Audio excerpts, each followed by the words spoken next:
Hello friends, welcome to my YouTube channel. तो आज का हमारा टॉपिक है डिफरेंस बिटवीन ब्रेक और कंटिन्यू। ठीक है, हमने कंटिन्यू क्या है, ब्रेक क्या है, वो हमने फुल वीडियो में देख ही लिया है। बट आज हम उसका डिफरेंस पढ़ने वाला है, क्योंकि ये काफ़ी ज़्यादा बार हमारे एग्ज़ाम में पूछा जाता है।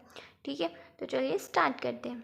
स्टार्ट करने से पहले यार मैं आपको कितनी बार बताऊँ, जिससे भी वीडियो अच्छी लगे वो हैशटैग किसी को ऑर्डर करे यार। कमेंट में आप करते ही नहीं हो, इस बार करना। ठीक है, तो चलिए वीडियो स्टार्ट करते हैं। तो पहले ब्रेक क्या है और कंटिन्यू। तो break this statement is allowed to user existed loop over the structure. जहाँ पर हम ब्रेक लगाते हैं, ठीक है, ब्रेक हमारे मोस्टली यूज़ लूप्स और स्विच केस में यूज़ होता है। ठीक है, तो जब हम ब्रेक लगाते हैं वो लूप में से वो एग्ज़िट हो जाता है। हमारे लूप के जो पूरा स्ट्रक्चर है, ठीक है, जिस इटरेशन में हमने ब्रेक लगाया उस इटरेशन से हमारी पूरी जो लूप है उसके बाहर ही निकल जाएगा। ठीक है, और जो कंटिन्यू क्या है वो क्या करता है, it does not allow the user to exist on overall loop structure. ये जो पूरा हमारा जो लूप का स्ट्रक्चर है वहाँ से बाहर नहीं निकलता, बट जो हमारी जो एक स्पेसिफिक इटरेशन है उसमें से ही बाहर निकलता है। ठीक है, वो एक स्पेसिफिक इटरेशन को स्किप करता है जिसमें हम कंटिन्यू लगाते हैं।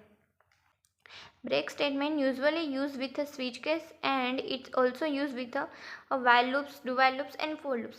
अब जो ब्रेक स्टेटमेंट है वो हमारे स्विच केस और हमारे सारे लूप्स के साथ ही यूज़ होता है। ठीक है, जो हमारा कंटिन्यू स्टेटमेंट्स है is not use with switch case statement but is also use with while loop, do while loops and for loops।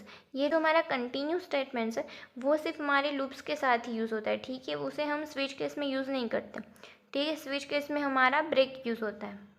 दोनों की सिंटेक्स सेम ही है, बस हमें यहाँ पे ब्रेक कीवर्ड का यूज़ करना होता है और यहाँ पे हमें कंटिन्यू कीवर्ड का यूज़ करना होता है। ठीक है, iteration are not execute after the break statement. इसमें क्या होता है, जो हमारी इटरेशन है, ठीक है, जहाँ पे हमने ब्रेक लगा लिया उसके बाद वो एग्जीक्यूट नहीं होती है। बट हमारे कंटिन्यू में कैसा है कि iteration can be execute even if the continue keyword appears in the loops. Continue keyword आ जाए बट फिर भी हमारा जो लूप है वो एग्जीक्यूट तो करता है। ठीक है, क्योंकि वो एक स्पेसिफिक पार्ट को स्किप करता है, स्पेसिफिक इटरेशंस को स्किप करता है, हमारी पूरी लूप को नहीं। ठीक है, का एग्जांपल है, हमने नॉर्मली एक सिंपल सा एग्जाम आई की वैल्यू आई 0 से स्टार्ट करके 10 तक, ठीक है, लेस देन 10 और आई प्लस प्लस।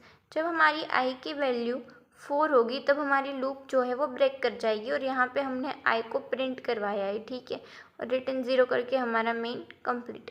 यहाँ कंटिन्यू में भी पहले हमने हेडर फाइल दी रखी है, फिर हमारा जो मेन फंक्शन है वो यहाँ पर भी हमने आई ही बनाया। ठीक है, वेरिएबल, और यहाँ पर भी हमने सेम कंडीशन दे रखी है और यहाँ पर सिर्फ कंटिन्यू और यहाँ पे ब्रेक, सिर्फ 2 कीवर्ड में ही चेंजेस है, बाकी पूरा सेम कोड ही है। ठीक है, यहाँ पर भी हमने आई को प्रिंट किया और रिटर्न 0।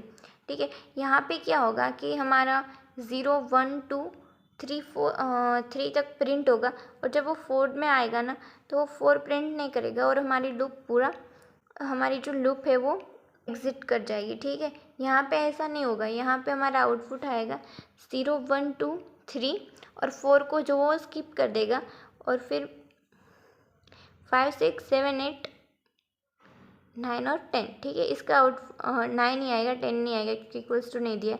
ठीक है, और इसका आउटपुट ऐसा आएगा और इसका ऐसा।